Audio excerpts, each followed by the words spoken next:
Hey friends, welcome back to our channel. My name is Lynn Allure. If you are new here, hi, hello, welcome. On this channel we talk a lot about self-improvement, personal finances, making money, saving money, investing money, overall just being a better version of you. So if you enjoy conversations like that, definitely subscribe and join the party. So in our last investing video, I asked if you guys wanted to see a video on how I'm investing and my strategies that I'm utilizing during this time, and a lot of you guys said that you wanted to see it, so here we are. So one disclaimer that I have to make is, although my 9-to-5 career and my educational background is in accounting and finance, I am not a financial advisor. I have to make that disclaimer. I'm not giving financial advice to the masses. I'm only saying what I'm doing with my own personal finances, and what my circumstances are may be different from your circumstances. The strategies that I'm implementing pertain to my current lifestyle and my personal finances and what I'm comfortable with. So I just need to make that disclaimer because I know that someone might come across this and say, why are you investing long term? You should be doing this. Or why are you investing short term? You should be doing XYZ. But personal finances is a very personal decision. And so I'm sharing these strategies to maybe spark some ideas for you.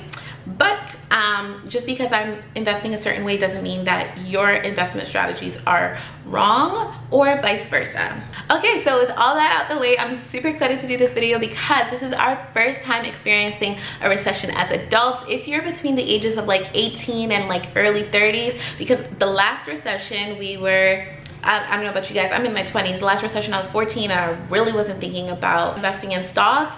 Well, probably because I wasn't old enough to invest in stocks. I also didn't know about the opportunities of investing in the stock market when there is a stock market crash. And if you are between the ages of 18 to your mid-30s, this probably is your first time experiencing a recession or a stock market crash as an adult, and it's probably not going to be your last. There's going to be more. Recessions tend to occur maybe every 10 or so years. So this entire experience has been a really intriguing learning experience for me because I've had to force myself to learn more about the stock market. Although everyone's portfolios are down right now, it's okay. For me at least, I feel that I'm okay with this and I'm comfortable with this because I know that the stock market will rise again, it will recover, and I'm not selling my stocks while they're low, because the overall principle when you're investing is to buy low and sell high. And so I'm not going to be selling any of my stocks right now. So if I were to sell my stocks for less than what I bought them for, I'd be losing money. And right now I have unrealized losses. They're not actual losses. My portfolio shows that this is how much I would lose if I were to sell my stocks, but I'm not selling them right now. And that's one of the reasons why it's super important to invest money into the stock market that you're okay with parting ways for, that you do not need. You do not gamble with money that you need tomorrow. If you need that money in the short term, you are not investing it into the stock market. As a matter of fact, money that you need short term is not meant for investing, period. This is just my own personal opinion, but I've heard this time and time again, and a lot of people would probably agree with me, that you do not invest into the stock market unless you have a savings fund. If you put your savings account, your entire savings, into the stock market in, like, let's say December, and now, God forbid, knock on wood, right now you're in a financial hard place and you're saying, yo, I need my savings money right now, like I need my savings fund, and your savings fund is in the stock market, which has also crashed, you're in between a rock and a hard place, and you never want to put yourself in that position. You can make money in the stock market, but you need to educate yourself on the risks involved so that you know at any time the stock market can crash, just like at any time the stock market can rise. But if you are not practicing patience, or you don't have the option to be patient because that's money that you need, you're gonna lose out on money. So that's just something important to note when you are thinking about investing into the stock market, is that you're not investing your savings funds or your emergency fund into the stock market. Because the stock market has been displaying pretty low prices, it's a great time for beginners to get in on the market, but it's also a great time for people who have already been investing to stock up on stocks. Ooh, see what we did there? To stock up on stocks that you've already been interested in, or you've already invested in the past. So how exactly am I strategizing my investment moves during this time, specifically into stocks? Number one is I am studying the moves of people who capitalized off of the last recession in 2009. So I've been reading a lot of books, listening to a lot of podcasts, and I've been searching up a lot of financial moves that millionaires and billionaires made in the last recession in 2009. What types of steps did they take? What did they take advantage of? What did they let go of during that time? So I've just been educating myself on what millionaires and billionaires did to become millionaires and billionaires during the last recession, or how people doubled and tripled their net worth during the last recession. The interesting thing is that the news will tell you often about all the companies that can't pay their bills and all the corporations who are going under, but they're not telling you about the millionaires and billionaires who are basically doubling and tripling their net worth because they're taking advantage of this stock market crash. And I don't think it should only be for the millionaires and billionaires. You and I, okay, you and I can take advantage so that we can become millionaires and billionaires by taking advantage of the stock market crash and doubling and tripling our net worths as well. Just a couple months ago, I was talking to my mom, like, it's crazy how many people are millionaires today because of what they did during the 2009 recession, specifically in regards to real estate. I really feel like the market is going to shift from a seller's market to a buyer's market, because prior to this happening, there were so many more buyers than there were sellers. And now, if this recovery is similar to the last recovery, there are going to be more sellers than there are buyers, and so the buyer's going to have the upper hand and they're going to be able to negotiate more. It's probably going to be a little bit cheaper to invest into real estate. I'm predicting that that's going to be excellent for first-time home buyers, and I think it's going to be great for people who are looking to get into investment real estate or more investment real estate. So that brings me to my next strategy, which is I want to be cash heavy. I want to have enough cash on hand so that when opportunities do arise in the next couple of years, I do have enough funds to make those financial moves for myself. And by cash, I don't mean physical cash, I just mean liquid cash in my name. I don't mean I'm walking around with dollars. As a matter of fact, I probably never walk around with dollars. I hate carrying cash. It can get lost. It's hard to manage. I like having electronic copies of everything. I like everything to be traceable. So real estate is one of the reasons why I want to be cash heavy, and if any other investment opportunities come my way, I want to have enough cash on hand so that I can cash out on those opportunities. I think real estate is super exciting, and owning homes is super exciting because you can pass them on to generations to come and you can build generational wealth. Of course, there are many other ways that you can build generational wealth, but for me, I find real estate to be super exciting. I just really love it. I've already began getting into real estate by getting my first home, so I'm definitely not opposed to getting more and submerging myself more into that industry.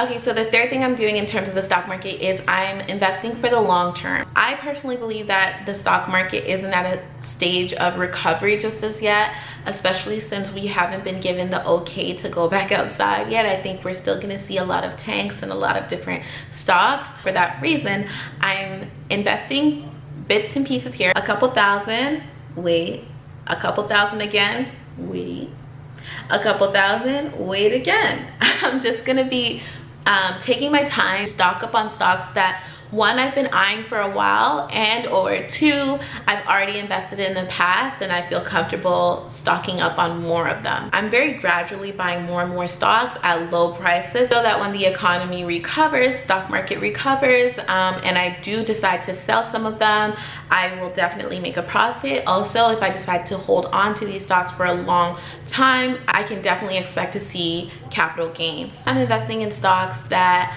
I believe in and I believe have taken a beating during this time, but once this is all over, they will recover and be better than before, and they'll be valuable once the market has recovered as well. It's really important to note that not every stock that's on sale is a valuable stock. Just because the market has crashed and the stock is cheap now doesn't mean that in 5 years it's still going to be around, or once this is all over in maybe a year or 2 years that stock price would have recovered or gained value. So it's really important to invest into stocks that you believe are still going to be around once this is all over with, and also you invest in stocks and companies that survived the last recession. Stockholders were still receiving their dividends during the recession. Those are companies that I'm interested in investing in during this time. Some companies might not recover after this recession. We're hearing about a lot of companies who are not able to pay their rent after 1 week, 2 weeks of not being open. And I'm not saying that those companies are not going to be recovering. I'm just saying that these are some of the financial factors that you might want to consider when you're investing in a company. So I'm investing in stocks that have taken a beating during this time, but I believe will regain value.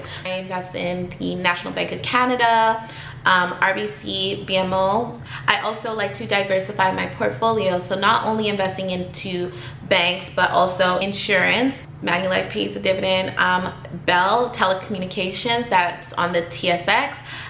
The code for that is BCE. I'm investing in Bell because they also have dividends, and my dividends are on DRIP. So DRIP is dividend reinvestment plan, and that's basically taking your dividends and reinvesting into the stock. And I can turn off DRIP whenever I'd like to, and I'll have a larger investment portfolio, and then I can dividend income on a monthly or quarterly basis in index funds, ETFs, Dow Jones, S&P 500, telecommunication companies, Dollarama, insurance, and then also some companies that I have been eyeing that don't necessarily pay a dividend, but I do have faith in their growth potential, like Tesla and Apple. Also McDonald's. All right, so aside from investing long term, I will be swing trading. I've been learning so much about swing trading because prior to this, I've always been a long-term investor, but I've found a great interest in swing trading, which is basically short-term trading. It's not day trading, but it's also not